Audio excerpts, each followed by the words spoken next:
बिहार में ये कोई पहला हादसा नहीं है। बिहार देश के सबसे बड़े रेल हादसों का भी गवाह रहा है। रेल हादसे ने कई बार रेल प्रशासन के सामने चुनौतियां भी पेश की है, मगर सुधार की कोई गुंजाइश नहीं बनी। अनमैन्ड क्रॉसिंग या फिर खतरनाक पुल और खराब रेलवे लाइन की वजह से अब तक कई हादसे हो चुके हैं। बिहार में हुए रेल दुर्घटनाओं पर आइए एक नजर डालते हैं।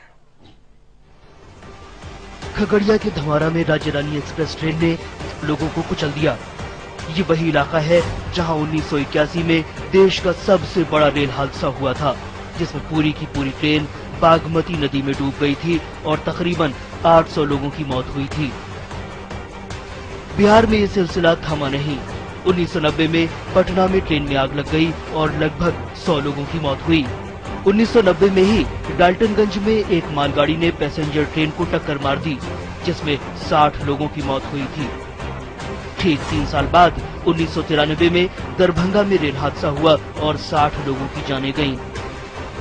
1998 में फतुहा के पास हावड़ा दानापुर पटरी से उतर गई, जिसमें 11 लोगों की मौत हुई थी। 1981 के बाद बिहार में एक बार फिर राजधानी ट्रेन रफीगंज के पास नदी में डूब गई और 130 लोग जान गंवा बैठे। भागलपुर में तो गजब हो गया। 2006 में चलती ट्रेन पर पुल गिर गया और 35 लोगों की मौत हो गई।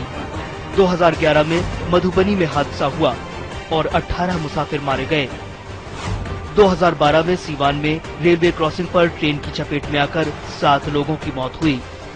इसके अलावा भी कई हादसे हुए हैं। ये तमाम हादसे ये बताने के लिए काफी हैं कि रेल यातायात बिहार में कितना खतरनाक हो चुका है, व्यवस्था कितनी चौपट हो चुकी है। बार बार हादसे होने के बावजूद विभाग सचेत नहीं होता। ब्यूरो रिपोर्ट, सहारा समय। और इन सब के बीच धार्मिक स्थलों पर त्योहारों के मौके पर हुए हादसे की ये कोई नई घटना नहीं है। पहले भी कई बार बिहार झारखंड के कई बड़े मंदिरों में लोगों की भीड़ को ऐसी कुव्यवस्थाओं का मार झेलना पड़ा है, जिसमें कुछ लोगों की जान भी गई और कई लोग गंभीर रूप से घायल भी हुए। धार्मिक स्थलों पर हादसे, कौन है जिम्मेदार? क्यों होते हैं हादसे? प्रशासन की लचर व्यवस्था या लोगों में सूझबूझ की कमी? श्रद्धा और आस्था के स्थल क्यों होते हैं हादसे के शिकार?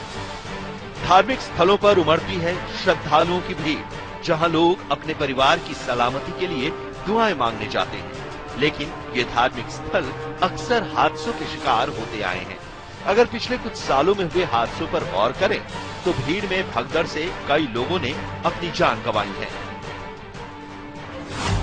नवंबर 2012 पटना में छठ पूजा के दौरान मची भगदड़ में 17 लोगों की मौत हो गई थी, जबकि काफी लोग घायल हो गए थे। इन मारे जाने वाले लोगों में 9 बच्चे भी शामिल थे, जबकि काफी लोग गंभीर रूप से घायल भी हुए थे। सितंबर 2012 बिहार के नालंदा जिले में स्थित राजगीर कुंड में स्नान करने के लिए आए श्रद्धालुओं के बीच भगदड़ मच गई थी, जिसमें 2 श्रद्धालुओं की मौत हो गई थी और 6 लोग घायल हो गए थे। अक्टूबर 2010 बांका के प्रसिद्ध तिलडीहा मंदिर के पास मची भगदड़ में 10 लोगों की मौत हो गई। सितंबर 2012 झारखंड के देवघर में ठाकुर अनुकूल चंद की 125वीं जयंती पर आश्रम परिसर में भीड़ के कारण दम घुटने से 9 लोगों की मौत हो गई थी। भीड़ में भगदड़ से लोगों की जान जाने के ये हादसे गवाह हैं प्रशासन की लापरवाही और अनदेखी के, जो आस्था के तीर्थ को कई बार मौत की भूमि में तब्दील कर चुके हैं। हादसे के बाद प्रशासन मुआवजे का ऐलान कर अपनी जिम्मेदारी पूरी मान लेता है, लेकिन लचर व्यवस्था को काबू करने के लिए किसी भी तरह की कोशिश नहीं की जाती।